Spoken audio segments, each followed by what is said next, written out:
आप एक महिला हैं और अक्सर रात में कैब बुक करती हैं, तो ये बड़ा अपडेट सिर्फ आपके लिए है। ये बड़ी जानकारी आपकी सेफ्टी और रोज़मर्रा की ज़िंदगी से जुड़ी हुई है।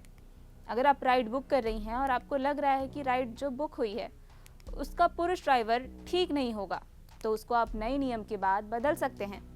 अगर आप पुरुष ड्राइवर के साथ राइड लेने में कंफर्टेबल फील नहीं करती हैं, तो अब कंपनी आपको अपने मन मुताबिक ड्राइवर चुनने का मौका देने वाली है। आप सीधे ड्राइवर को अपने हिसाब से टिप भी देना चाहती हैं, तो अब ऐसा ही होगा, क्योंकि आपके लिए नियमों में कुछ बड़े संशोधन किए गए हैं। इसलिए अगर आप कैब के लिए ओला, उबर और रैपिडो जैसी टैक्सी एग्रीगेटर ऐप्स पर राइड बुक करते हैं, तो आपके लिए खबर ज़रूरी है। केंद्र सरकार ने मोटर व्हीकल एग्रीगेटर्स गाइडलाइंस 2025 में बड़ा संशोधन किया है।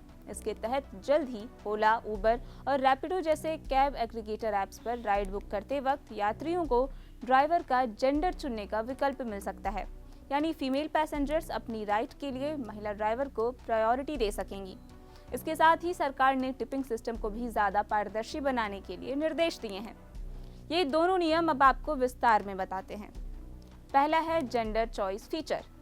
यात्रियों को ड्राइवर का जेंडर चुनने का विकल्प मिलेगा। ये महिला पैसेंजर्स के लिए सुरक्षा के मद्देनजर एक पॉजिटिव न्यूज़ है। अब वो अपने कंफर्ट के हिसाब से फीमेल कैब ड्राइवर्स भी चुन सकेंगी। अगर आपको रात को किसी महिला के साथ गाड़ी से जाना है, तो आप इस चीज़ को प्रायोरिटी दे सकती हैं।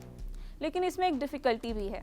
इंडस्ट्री से जुड़े एक्सपर्ट्स का कहना है कि इस नियम को पूरी तरह लागू करना आसान बिल्कुल नहीं है, क्योंकि देश में कुल कैब ड्राइवर्स में महिलाओं की हिस्सेदारी महज 5% है या फिर उससे भी कम है।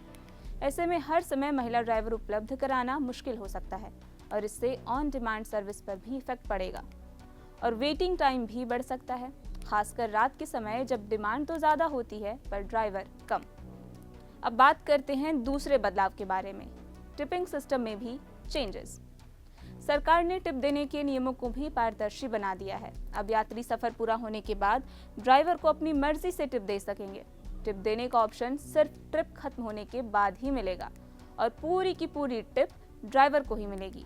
इसमें से कोई भी कटौती नहीं होगी और कैब कंपनियां टिप के लिए किसी भी तरह के भ्रामक या दबाव बनाने वाले तरीकों का इस्तेमाल नहीं कर पाएंगी। तो अब आपको ये भी बताते हैं कि ये नए नियम कब से लागू हो सकते हैं। न्यू नोटिफिकेशन में किसी खास तारीख का जिक्र नहीं किया गया है। आमतौर पर ऐसे गाइडलाइंस जारी होने की तारीख से ही प्रभावी मानी जाती है। हालांकि अभी कोई तय समय सीमा घोषित नहीं की गई है। इससे पहले भी एक बार जुलाई 2025 में जब गाइडलाइंस आई थी, तब राज्यों को उन्हें लागू करने के लिए 3 महीने का समय दिया गया था। संशोधित नियमों के लिए भी कुछ ऐसा ही समय मिलने का अनुमान है और ऐप अपडेट और सिस्टम में बदलाव करने के लिए कैब कंपनियों को अपने ऐप्स में ज़रूरी चेंजेस करने होंगे, जिसमें कुछ वक्त लग सकता है। इस मुद्दे पर फिलहाल ओला, उबर और रैपिडो जैसी कंपनीज की तरफ से कोई आधिकारिक बयान नहीं आया है। ये नियम लागू कैसे होंगे? ये नियम केंद्र सरकार ने बनाए हैं, लेकिन इन्हें ज़मीन पर लागू करने की जिम्मेदारी राज्य सरकारों की होगी। राज्य अपने लाइसेंसिंग सिस्टम में इन बदलावों को शामिल करेंगे। ये फीचर गाइडलाइंस के क्लॉज के तहत अनिवार्य किया गया है और कोई एग्रीगेटर इन नियमों का पालन नहीं करता है तो उसका लाइसेंस भी रद्द किया जा सकता है।